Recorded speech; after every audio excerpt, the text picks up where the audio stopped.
Alright, y'all. Welcome to the first edition of Outdoors with Honcho and Peg.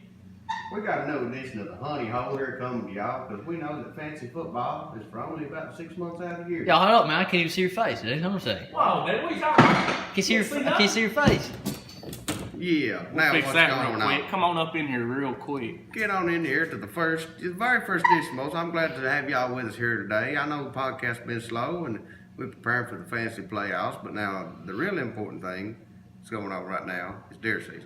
Deer season, y'all, it only comes around every now and then, alright? It ain't year round. It's kind of like fantasy football. About the same thing, except with hunting, you get to kill big buck deer. Right. And you get to show all your buddies and talk smack and be the big daddy. And just really, just like fantasy football. I mean, which when one? you win, when you kill the big buck, you won. Easy, baby. Easy. But anyway, that's what it's all about. Bragging to your friends and being the alpha male of your group. That's what it's all about. Try. My Honcho and Peg is out here to help you today and show you a thing or two about how to do it. We're here to give y'all 3 foolproof hunting tips on how to bring in a sad daddy. Yes, Lord, boys. And I tell you what, I remember that big deer I killed. I mean, you get to tell that story for I tell you what, the first time I ever killed a deer, I was a little fella, alright? I was up there in the stand with my dad. And I tell you what, there was a big button buck sad daddy walked out. Some of his little nubs were some of the thickest nubs I ever seen on a button buck. He walked out there. Had a nub up in your pants, I'd say. And he said, oh, I did. For a little feller, son, I had the nubbest nub you could ever get within your pants. But anyway, that's another subject. But anyway, that deer walked out there. I said, Dad, you reckon I should kill that right there? He said, yes, son, I think you should. So I busted him. And I still got that deer mounted to this day.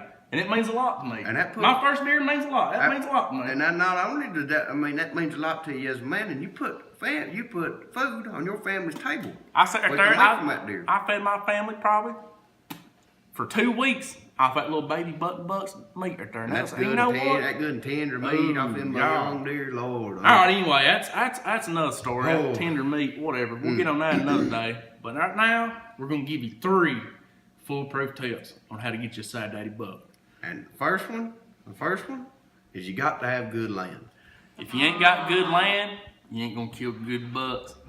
I mean, that's just the bottom line. That's the bottom line, y'all. I mean, you can hunt just as hard as you want to, but if you ain't got no good land, ain't no deer there. Ain't no deer there. So here's the thing: if you ain't got good land, go find you some. All right. If you got you a good buddy with some good land, or if you got a buddy, that been showing you some pictures of some big deer on a trail camera, or if you know a buddy that goes out of town a lot during November.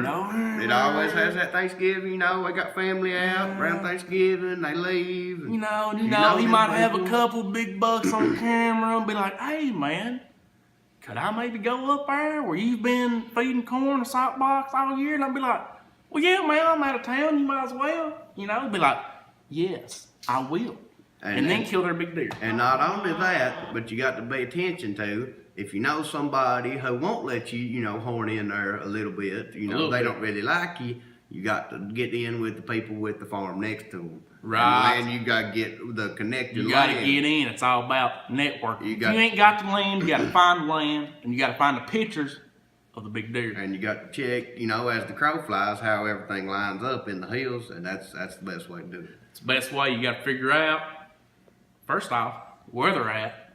Then second off, you got to figure out how are you going to get there. Then after you figure that part out, the third part is just putting them down. Amen. I mean, if you're anything like us, you're a dead shot. Yeah. Every time. With any kind of gun. Right in the bread basket. Put them down. Right in the old bread basket. Put them down, put some meat on the table. That's pro tip number 1. Numero uno. From my good land. And if you ain't got it, find it. All right? It's out there. All right. It's somewhere near you. What's number 2? Number 2, we got on. Let's see. Let's check the hunting log here, the hunting list here. We got a number 2. Very crucial is a good spotlight. Good spotlight.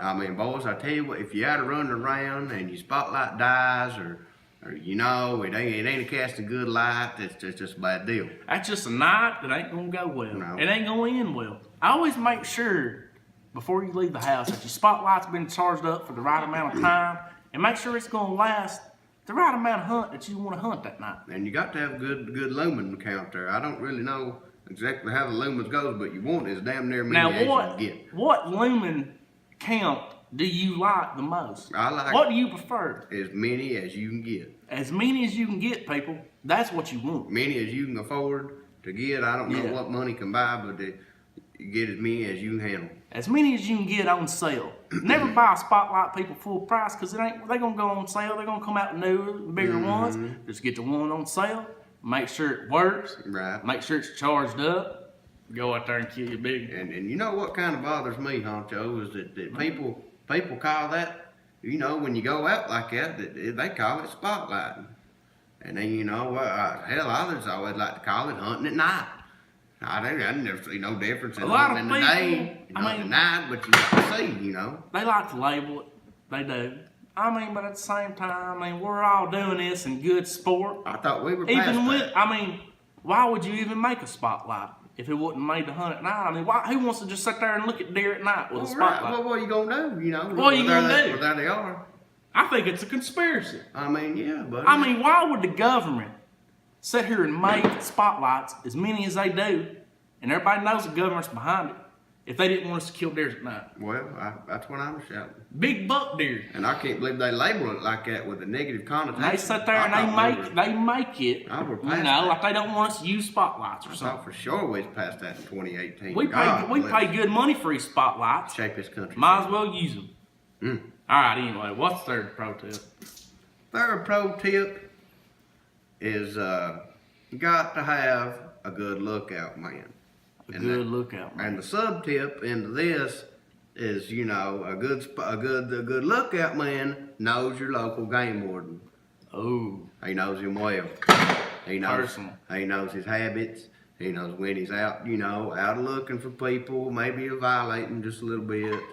And he also most importantly knows where he lives. see, that's the thing, people.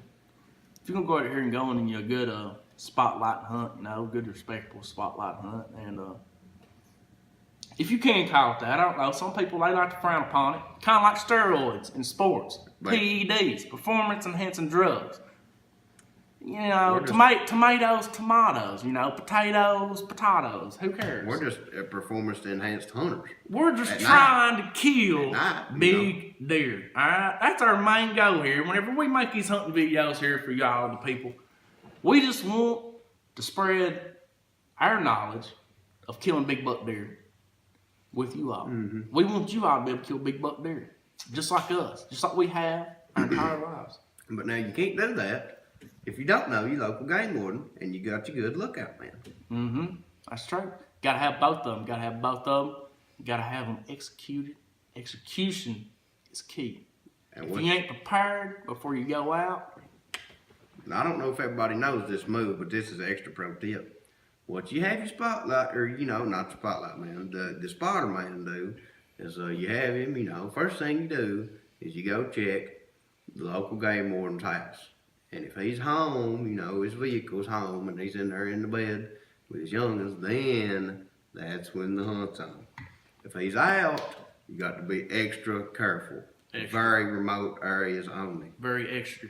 Yeah, but now, yeah, and then once you just get out there, you just gotta make sure the landowner don't catch you. And I'd say there's a whole lot of variables that go into that. A lot of variables. A lot of variables, but you know, your lookout man's got to know that too. He's got to be on top of this. A lot of independent variables go in this, y'all. But now, my Honcho and Peg here, and we ain't telling y'all, you know, to go out here and break the law and whatnot. I mean, but really, I mean, yeah, I know.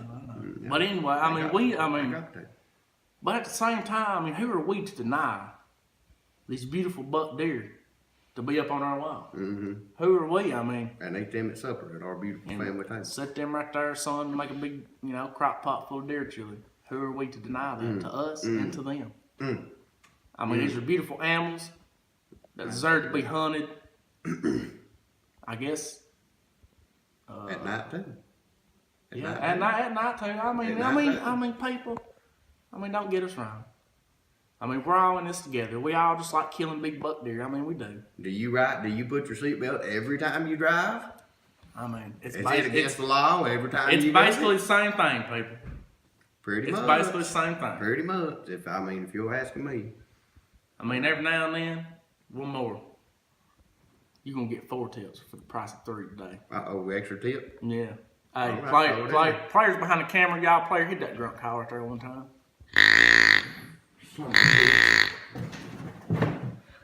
But if you hear it right there, people, you get real. Oh man, stuff's getting real.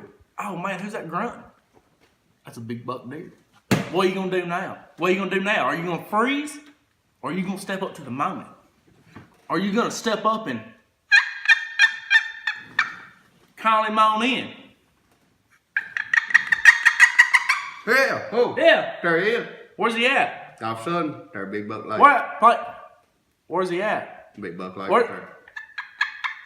Where's he at? BBD. No. Oh, there he is. Yeah. Oh, he's calling back.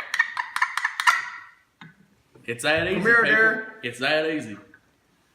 And as long we're gonna keep on making these videos, these hunting tips right here. This is just the brink, all right. We're gonna get y'all horned in on some big bucks. We're gonna teach you on how to take them down. And this is all we got for you today. We'll be back with you again soon. From Mike, Honcho, Peg, and Ronnie. Later.